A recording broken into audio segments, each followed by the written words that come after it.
AI ਨੇ ਇੱਕ ਜਿਹੜੀ ਆ ਉਹ ਆਪਣੇ ਆਪ ਬਗੈਰ ਕਿਸੇ ਹਿਊਮਨ ਇੰਟਰਵੈਂਸ਼ਨ ਤੋਂ ਉਹਦੇ ਇੱਕ ਮਾਡਲ ਨੇ ਇੱਕ ਹੋਰ ਕੰਪਨੀ ਨੂੰ ਹੈਕ ਕਰ ਲਿਆ।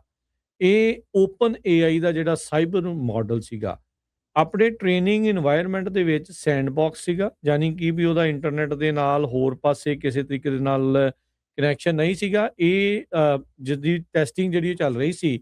ਪਰ ਜਿਹੜਾ ਏਆਈ ਦਾ ਮਾਡਲ ਇੰਨਾ ਹੁਸ਼ਿਆਰ ਨਿਕਲਿਆ, ਇਹਨੇ ਇਹ ਜਿਹੜੀ ਉਸ ਮਾਡਲ ਦੀ ਸੈਂਡਬਾਕਸ ਦੀ ਵਲਨਰੇਬਿਲਿਟੀ ਨੂੰ ਦੇਖਦੇ ਹੋਏ ਪਹਿਲਾਂ ਐਕਸੈਸ ਕੀਤਾ ਇੰਟਰਨੈਟ, ਤੇ ਉਸ ਤੋਂ ਬਾਅਦ ਦੇ ਵਿੱਚ ਇੱਕ ਹਗਿੰਗ ਫੇਸ ਕਰਕੇ ਕੰਪਨੀ ਆ ਉਹਦੇ ਸਿਸਟਮਸ ਦਾ ਪੂਰਾ ਐਕਸੈਸ ਗੇਨ ਕਰ ਲਿਆ।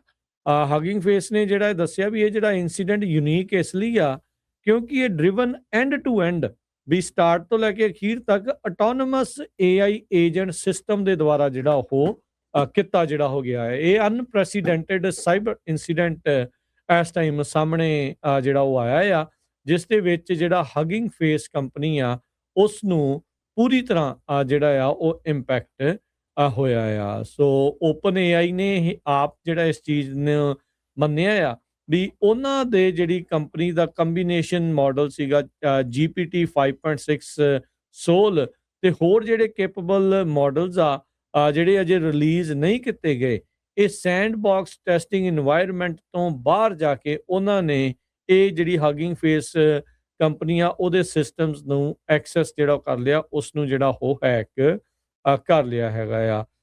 ਐਂਥਰੋਪਿਕ ਨੇ ਵੀ ਇੱਕ ਵਾਰੀ ਦੱਸਿਆ ਸੀਗਾ ਵੀ ਉਹਨਾਂ ਦੀ ਵੀ ਕੰਪਨੀ ਦੇ ਵਿੱਚ ਇਸੇ ਤਰੀਕੇ ਦੇ ਨਾਲ ਜਿਹੜੇ ਏਆਈ ਦੇ ਏਜੰਟ ਮਾਡਲਸ ਆ ਉਹਨਾਂ ਦੇ ਦੁਆਰਾ ਇਸੇ ਤਰੀਕੇ ਦੇ ਨਾਲ ਜਿਹੜੀ ਹੈਕਿੰਗ ਆ ਉਸ ਨੂੰ ਅੰਜਾਮ ਜਿਹੜਾ ਉਹ ਦਿੱਤਾ ਗਿਆ ਸੀਗਾ। ਸੋ ਇਹ ਹੁਣ ਇਹਦੇ ਵਿੱਚ ਜਿਹੜਾ ਹਰਜੋਤ ਸਿੰਘ ਜੀ ਕਾਫੀ ਅਹਿਮ ਚੀਜ਼ ਦੇਖਣ ਵਾਲੀ ਆ। ਆਉਣ ਵਾਲੇ ਸਮੇਂ 'ਚ ਏਆਈ ਤਾਂ ਚਲੋ ਸਾਰੇ ਜਾਣੇ ਕਰੀ ਜਾ ਰਹੇ ਆ।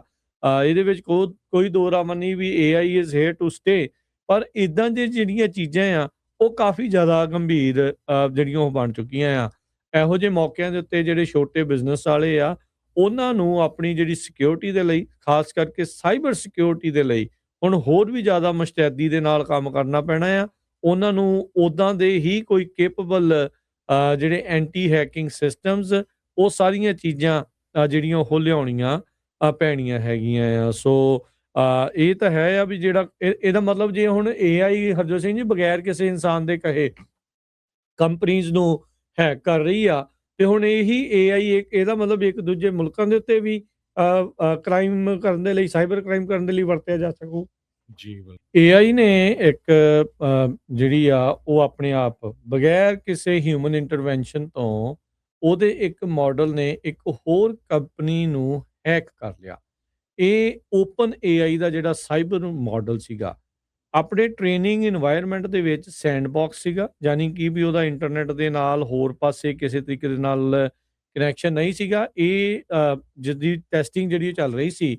ਪਰ ਜਿਹੜਾ ਏਆਈ ਦਾ ਮਾਡਲ ਇੰਨਾ ਹੁਸ਼ਿਆਰ ਨਿਕਲਿਆ, ਇਹਨੇ ਇਹ ਜਿਹੜੀ ਉਸ ਮਾਡਲ ਦੀ ਸੈਂਡਬਾਕਸ ਦੀ ਵਲਨਰੇਬਿਲਿਟੀ ਨੂੰ ਦੇਖਦੇ ਹੋਏ ਪਹਿਲਾਂ ਐਕਸੈਸ ਕੀਤਾ ਇੰਟਰਨੈਟ, ਤੇ ਉਸ ਤੋਂ ਬਾਅਦ ਦੇ ਵਿੱਚ ਇੱਕ ਹਗਿੰਗ ਫੇਸ ਕਰਕੇ ਕੰਪਨੀ ਆ ਉਹਦੇ ਸਿਸਟਮਸ ਦਾ ਪੂਰਾ ਐਕਸੈਸ ਗੇਨ ਕਰ ਲਿਆ।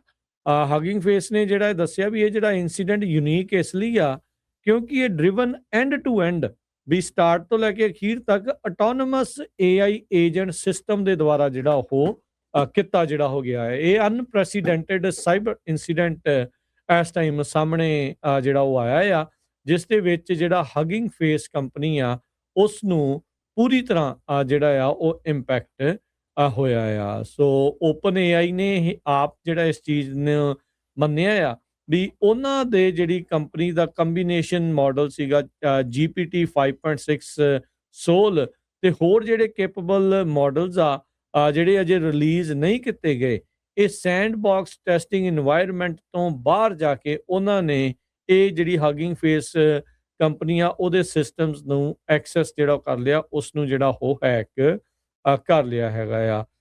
ਐਂਥਰੋਪਿਕ ਨੇ ਵੀ ਇੱਕ ਵਾਰੀ ਦੱਸਿਆ ਸੀਗਾ ਵੀ ਉਹਨਾਂ ਦੀ ਵੀ ਕੰਪਨੀ ਦੇ ਵਿੱਚ ਇਸੇ ਤਰੀਕੇ ਦੇ ਨਾਲ ਜਿਹੜੇ ਏਆਈ ਦੇ ਏਜੰਟ ਮਾਡਲਸ ਆ ਉਹਨਾਂ ਦੇ ਦੁਆਰਾ ਇਸੇ ਤਰੀਕੇ ਦੇ ਨਾਲ ਜਿਹੜੀ ਹੈਕਿੰਗ ਆ ਉਸ ਨੂੰ ਅੰਜਾਮ ਜਿਹੜਾ ਉਹ ਦਿੱਤਾ ਗਿਆ ਸੀਗਾ। ਸੋ ਇਹ ਹੁਣ ਇਹਦੇ ਵਿੱਚ ਜਿਹੜਾ ਹਰਜੋਤ ਸਿੰਘ ਜੀ ਕਾਫੀ ਅਹਿਮ ਚੀਜ਼ ਦੇਖਣ ਵਾਲੀ ਆ। ਆਉਣ ਵਾਲੇ ਸਮੇਂ 'ਚ ਏਆਈ ਤਾਂ ਚਲੋ ਸਾਰੇ ਜਾਣੇ ਕਰੀ ਜਾ ਰਹੇ ਆ। ਇਹਦੇ ਵਿੱਚ ਕੋਈ ਦੋ ਰਾਮਨ ਨਹੀਂ ਵੀ AI is here to stay, ਪਰ ਇਦਾਂ ਦੀਆਂ ਜਿਹੜੀਆਂ ਚੀਜ਼ਾਂ ਆ ਉਹ ਕਾਫੀ ਜ਼ਿਆਦਾ ਗੰਭੀਰ ਜਿਹੜੀਆਂ ਉਹ ਬਣ ਚੁੱਕੀਆਂ ਆ। ਇਹੋ ਜਿਹੇ ਮੌਕਿਆਂ ਦੇ ਉੱਤੇ ਜਿਹੜੇ ਛੋਟੇ ਬਿਜ਼ਨਸ ਵਾਲੇ ਆ, ਉਹਨਾਂ ਨੂੰ ਆਪਣੀ ਜਿਹੜੀ ਸਿਕਿਉਰਿਟੀ ਦੇ ਲਈ, ਖਾਸ ਕਰਕੇ ਸਾਈਬਰ ਸਿਕਿਉਰਿਟੀ ਦੇ ਲਈ ਹੁਣ ਹੋਰ ਵੀ ਜ਼ਿਆਦਾ ਮੁਸਤੈਦੀ ਦੇ ਨਾਲ ਕੰਮ ਕਰਨਾ ਪੈਣਾ ਆ।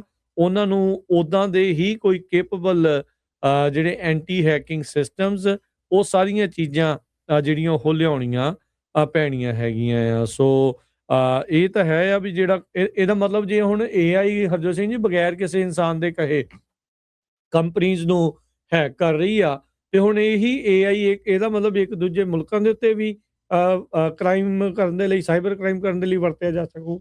ਜੀ, ਬਿਲਕੁਲ।